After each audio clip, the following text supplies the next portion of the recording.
A simple video of a nurse singing to a dying child went viral. But no one expected it would bring Taylor Swift to that hospital, or what she would do next. Eli was 9 years old. For most of his life, he had been in and out of hospitals. Not because of one clear illness, but a rare condition that attacked his nerves, lungs, and muscles without warning. Music had always been his escape.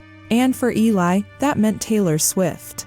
Before every procedure, before every night of uncertainty, Eli would put in his earbuds, close his eyes, and play the songs. But after his most critical surgery yet, one that came with high stakes and little room for error, he was moved to a unit with strict electronic restrictions. No devices, no headphones, not even his quiet playlist.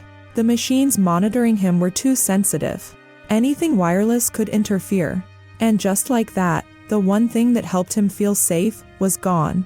Eli didn't protest, didn't cry, but the change in him was obvious. He stopped asking questions, stopped mouthing along to songs no one could hear.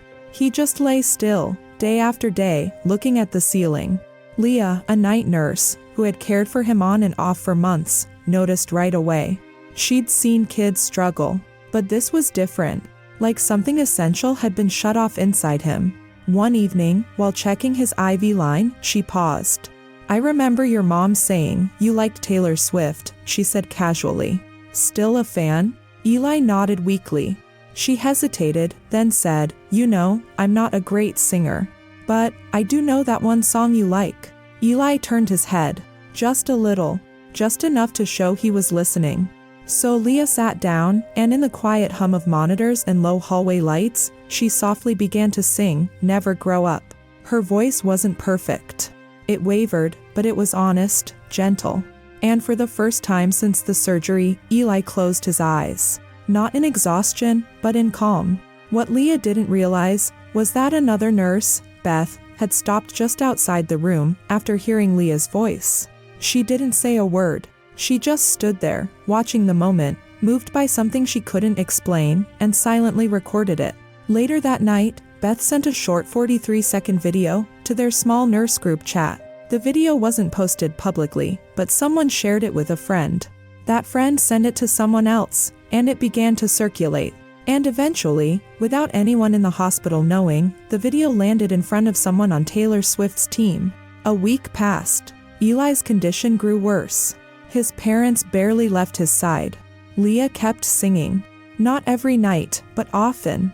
Then, one Tuesday afternoon, a security guard walked up to the nurse's station, looking unsure. "There's someone asking to visit room 305, he said. "She says she's here for Eli." Leah didn't look up at first. "She gave a name?" one of the nurses asked. The guard nodded slowly, "Taylor Swift." The hallway went silent. Leah's hands froze mid-chart. Wait, the Taylor Swift? Moments later, Taylor walked through the pediatric ward in jeans and a soft hoodie.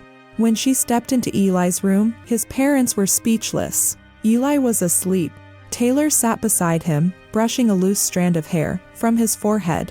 She looked at Leah, smiled gently, and said, "You have a beautiful voice." Leah shook her head, stunned. "I was just trying to help." "You did," Taylor said, "more than you know." Eli stirred, slowly opened his eyes. For a moment, he just stared. Then came the smallest whisper. "Is this a dream?" Taylor laughed softly. "I get that a lot." They talked, laughed, and spent time together. Then, Taylor leaned in and whispered something into Eli's ear, words no one else heard. She just nodded at the staff and walked out the same way she came in. That night, Leah asked him gently, "What did she say to you?" Eli blinked slowly, a tired smile forming on his lips. "She said, I'm braver than she'll ever be."